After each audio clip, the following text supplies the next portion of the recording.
કેમ છો મિત્રો? ટેસ્ટ ઓફ રસોઈમાં તમારું સ્વાગત છે. આજે હું લઈને આવી છું શિયાળાનું એક સ્પેશિયલ ફરસાણ એવી લીલવાની કચોરી. એકદમ પરફેક્ટ સ્ટફિંગ સાથે બજાર જેવી ક્રિસ્પી અને ખસ્તા પડવાળી કચોરી કઈ રીતે બનાવાય તે આજે આપણે જોઈશું. તો ચાલો રેસીપી શરૂ કરીએ. કચોરી બનાવવા માટે મેં અહીં 1 કપ જેટલા લીલી તુવેરના દાણા લીધા છે. કચોરી બનાવવા તુવરના દાણા હંમેશા ફ્રેશ હોય તેવા જ લેવા. આ દાણાને આપણે મિક્સર જારમાં એડ કરી દઈશું. હવે તેની સાથે મેં અહીં 1/4 કપ જેટલા લીલા વટાણા લીધેલા છે. લીલા વટાણા લેવા ટોટલી ઓપ્શનલ છે, પરંતુ તેનાથી કચોરીનું સ્ટફિંગ સ્વાદમાં એકદમ સરસ બને છે. તો તેને પણ આપણે મિક્સર જારમાં એડ કરી દઈશું.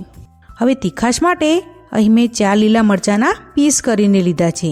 તેને પણ મિક્સર જારમાં એડ કરી દઈશું. મરચાંની તીખાશ તમે તમારા ટેસ્ટ પ્રમાણે વધુ કે ઓછી રાખી શકો છો.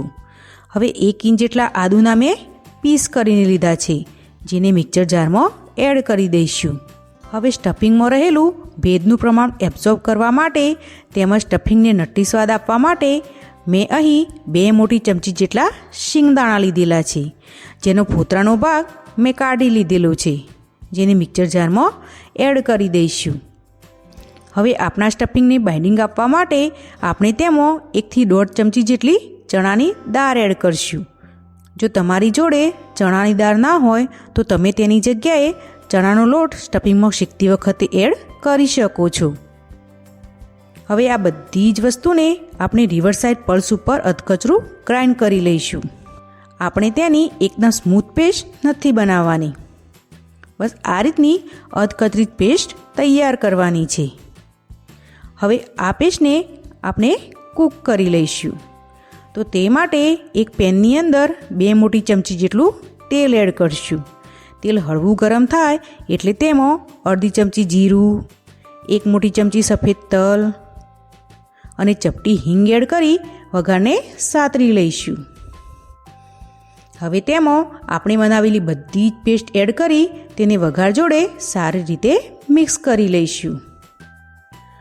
હવે લીલવાનો કલર એટલે કે તુવરનો કલર એકદમ સરસ ગ્રીન જળવાઈ રહે તે માટે તેમાં 1/4 ટીસ્પૂન જેટલો બેકિંગ સોડા એડ કરીશું, જેને આપણે ખાવાના સોડા કહીએ છીએ તે સોડાનો મેં અહીં ઉપયોગ કર્યો છે. હવે તેમાં સ્વાદ પ્રમાણે મીઠું એડ કરી બધી જ વસ્તુને સારી રીતે મિક્સ કરી લઈશું. આ સમયે જો તમારે તીખાશ માટે સફેદ મરચું કે કાળા મરી પાવડરને એડ કરવો હોય તો તે પણ એડ કરી શકો છો. હવે આ મિશ્રણને ઢાંકણ ઢાંકી લો ટુ મીડિયમ ગેસની ફ્લેમ પર 3 થી 4 મિનિટ માટે કૂક થવા દઈશું. સ્ટફિંગ તળિયે ચોંટે નહીં તે માટે વચ્ચે વચ્ચે તેને હલાવતા રહીશું.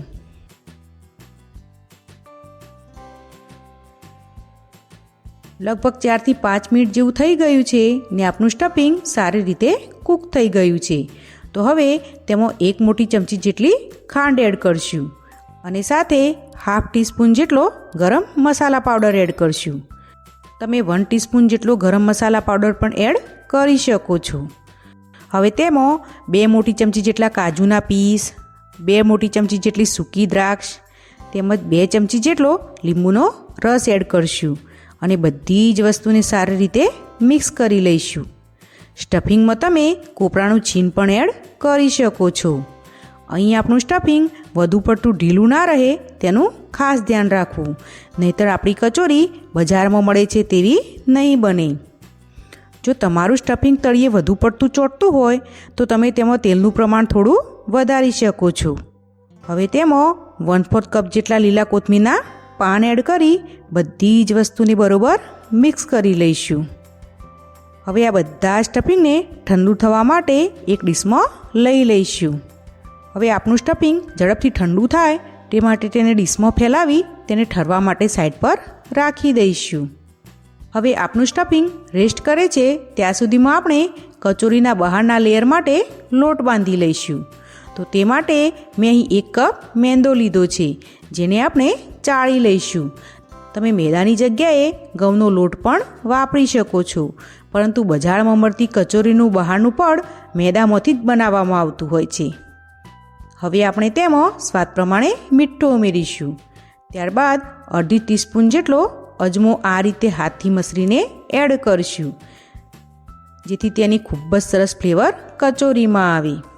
હવે તેમાં આપણે અડધી ટીસ્પૂન જેટલી દરેલી ખાંડ ઉમેરીશું. ખાંડ ઉમેરવાથી કચોરીને તળતી વખતે ખાંડ કેરેમલાઇઝ થવાથી કચોરીનો ઉપરના પડનો કલર એકદમ સરસ ગોલ્ડન આવશે.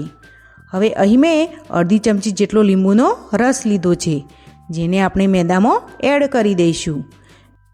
મેદામાં આ રીતે લીંબુનો રસ ઉમેરવાથી કચોરી તળતી વખતે તેના પડ ઉપર બિલકુલ બબલ નહીં આવે અને પડ એકદમ લીસું તૈયાર થશે. હવે તેમાં આપણે 2 મોટી ચમચી જેટલું તેલ એડ કરીશું અને બધી જ વસ્તુને સારી રીતે મિક્સ કરી લઈશું. કચોરીનું બહારનું પડ એકદમ ક્રિસ્પી અને ખસ્તા બનાવવા માટે મેં બતાવેલી અમુક ટ્રીકને ધ્યાનમાં રાખીને જો તમે બનાવશો તો તમારી કચોરી એકદમ બજાર જેવી જ તૈયાર થશે. હવે આપણું મૂણ બરોબર છે કે નહીં તે ચેક કરવા માટે મેદાને આપણે આ રીતે મુઠ્ઠીમાં બાંધીને પ્રેસ કરીએ અને લોટ આ રીતે બંધાઈ જાય એ રીતનું, એટલે કે મુઠ્ઠી પડતું મૂણ આપણે અહીં એડ કરવાનું છે. કચોરીના બહારના પડને બજારની કચોરી જેવું એકદમ બનાવવા આપણું મોણ એકદમ પરફેક્ટ હોવું ખૂબ જ જરૂરી છે. હવે તેમાં થોડું થોડું પાણી એડ કરતા જઈ આપણે તેનો લોટ બાંધી લઈશું. લોટ બાંધતી વખતે થોડું થોડું પાણી એડ કરી લોટને મસળતા જઈ તેનો સ્મૂથ અને રોટલી કે પરોઠા બનાવવા જે લોટ બાંધીએ છીએ તેના કરતાં થોડો કઠણ એવો લોટ બાંધી લેવાનો છે. તમે જોઈ શકો છો કે આપણો લોટ બંધાઈ ગયો છે, જે સ્મૂથ હોવાની સાથે સાથે થોડો કઠણ પણ છે. હવે આવો લોટ બાંધવા માટે મારે 1/4 કપથી પણ ઓછા, એટલે કે ખૂબ જ ઓછા પાણીની જરૂર પડી છે. હવે આ લોટને આપણે ઢાંકીને 15 મિનિટ માટેનો રેસ્ટ આપીશું. લોટને રેસ્ટ આપવો ખૂબ જ જરૂરી છે. હવે આપણું સ્ટફિંગ સારી રીતે ઠરી ગયું છે, તો તેમાંથી કચોરી બનાવવા માટે સ્ટફિંગને આ રીતે હથેળીમાં લઈ તેના મીડિયમ સાઇઝના બોલ બનાવી લઈશું. આ રીતે બોલ બનાવી લેવાથી આપણે કચોરી બનાવતી વખતે એકદમ સરળતાથી કચોરીનું સ્ટફિંગ કચોરીમાં સીલ કરી શકીએ છીએ. આપણા સ્ટફિંગમાંથી બધા જ બોલ્સ બનીને તૈયાર થઈ ગયા છે.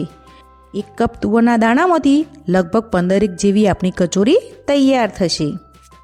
15 મિનિટ જેવું થઈ ગયું છે ને આપનો લોટ ખોલીને જોઈ લઈએ તો તે સારી રીતે સેટ થઈ ગયો છે. તો હવે તેમાંથી થોડો લોટ લઈ પૂરીની સાઈઝનો લુઓ બનાવી લઈશું. આપણે આ રીતે આ બધા જ લોટમાંથી લુવા તૈયાર કરી લઈશું, જેથી કચોરી એકદમ ઝડપથી અને સરળતાથી તૈયાર કરી શકાશે. આપણા બધા જ લોટના લુવા તૈયાર છે. હાલ તેમાંથી 9 જેટલા લુવા તૈયાર થયા છે. હવે આ લુવાને ઢાંકીને સાઈડ પર રાખી દઈએ. હવે એક આડની કે પાટલી ઉપર થોડું તેલ ગ્રીસ કરી લઈશું. હવે તેના ઉપર એક લુવો મૂકી હાથથી થોડો પ્રેસ કરી લઈશું. હવે તેલથી ગ્રીસ કરેલા વેલણ વડે તેની મીડિયમ સાઇઝની પૂરી વણી લઈશું. તમે જોઈ શકો છો કે આપણી પૂરીની થિકનેસ આ રીતની મીડિયમ જ છે. હવે પૂરીના વચ્ચેના ભાગે આપણે બનાવેલા સ્ટફિંગનો બોલ્સ મૂકી દઈશું અને પૂરીની કિનારી ઉપર આંગળીની મદદથી થોડું પાણી લગાવી દઈશું, જેથી આપણી કચોરી સારી રીતે સીલ થઈ જાય. હવે પૂરીની એક સાઈડ ઉપાડી આંગળીઓની મદદથી પૂરીની કિનારીના ભાગને આ રીતે ભેગા કરતા જવાનું છે. હવે આંગળી અને અંગૂઠાની મદદથી લોટને પ્રેસ કરતા જઈ કચોરીને સીલ કરી લઈશું અને વધારાને લોટને આ રીતે અલગ કરી લઈશું અને ત્યારબાદ હથેળીમાં થોડું પ્રેસ કરતા જઈ કચોરીને બરોબર રાઉન્ડ શેપ આપી દઈશું. આ રીતે આપણે બધી જ કચોરી તૈયાર કરી લઈશું. આપણા સ્ટફિંગના જેટલા બોલ છે તે પ્રમાણે આપણો લોટ પૂરો જ થઈને રહેશે, એટલે કે તમારો લોટ ખૂટશે પણ નહીં કે વધુ પડતો વધશે પણ નહીં. આપણી બધી જ કચોરીઓ તૈયાર થઈ ગઈ છે. તો હવે આ કચોરીને આપણે તળવા માટે લઈ લઈએ. કચોરી તળવા માટે અહીં મેં તેલ ગરમ થવા માટે મૂક્યું છે. હવે તેમાં થોડો લોટ એડ કરીને જોઈ લઈએ તો આપણો લોટ થોડીવાર રહી અને પછી તેલની સપાટી ઉપર આવે છે, મતલબ કે આપણું તેલ હળવું ગરમ થયેલું છે. તો બસ હવે આપણે તેમાં કચોરી એડ કરી લઈશું. અહીં આપણે ગેસની ફ્લેમ મીડિયમ જ રાખવાની છે. કચોરીના બહારના પડને ક્રિસ્પી બનાવવા માટે કચોરીને લો ટુ મીડિયમ ગેસની ફ્લેમ પર જ તળવાની છે. અહીં આપણે કચોરીનું પડ બધી જ બાજુથી એકસરખું તળાય તે માટે ચમચીની મદદથી તેને સતત પલટાવતા જવાનું છે. કચોરીને તળવામાં આપણે જરા પણ ઉતાવળ કરવાની નથી, તો જ આપણા કચોરીનું બહારનું પડ એકદમ બજાર જેવું ખસ્તા તૈયાર થશે. લગભગ 7 થી 8 મિનિટ જેવું થઈ ગયું છે ને આપણો કચોરીનો કલર એકદમ સરસ ગોલ્ડન આવી ગયો છે. તો હવે આ કચોરીમાંથી આપણે તેલ સારી રીતે નિતાળીને કચોરી કાઢી લઈશું. તમે જોઈ શકો છો કે આપણે કચોરીનું બહારનું પડ એકદમ જ સરસ ક્રિસ્પી બની ગયું છે. તો હવે આ બધી જ કચોરીને આપણે સર્વિંગ પ્લેટમાં લઈ લઈશું. ખૂબ જ ઓછી મહેનતમાં અને એકદમ સરળ રીતે બની જતી આ લીલવાની કચોરી બિલકુલ બજાર જેવી જ તૈયાર થાય છે. તો એકવાર આ રીતે જરૂરથી ટ્રાય કરજો અને કચોરી કેવી લાગી તે મને કમેન્ટ કરીને ચોક્કસથી જણાવજો. જો તમને આજની મારી રેસીપી ગમી હોય તો મારી ચેનલને લાઈક અને સબસ્ક્રાઈબ કરજો અને બેલ આઇકનને દબાવવાનું ભૂલતા નહીં. તો ફરી મળીશું કોઈ નવી રેસીપી સાથે. ત્યાં સુધી આવજો.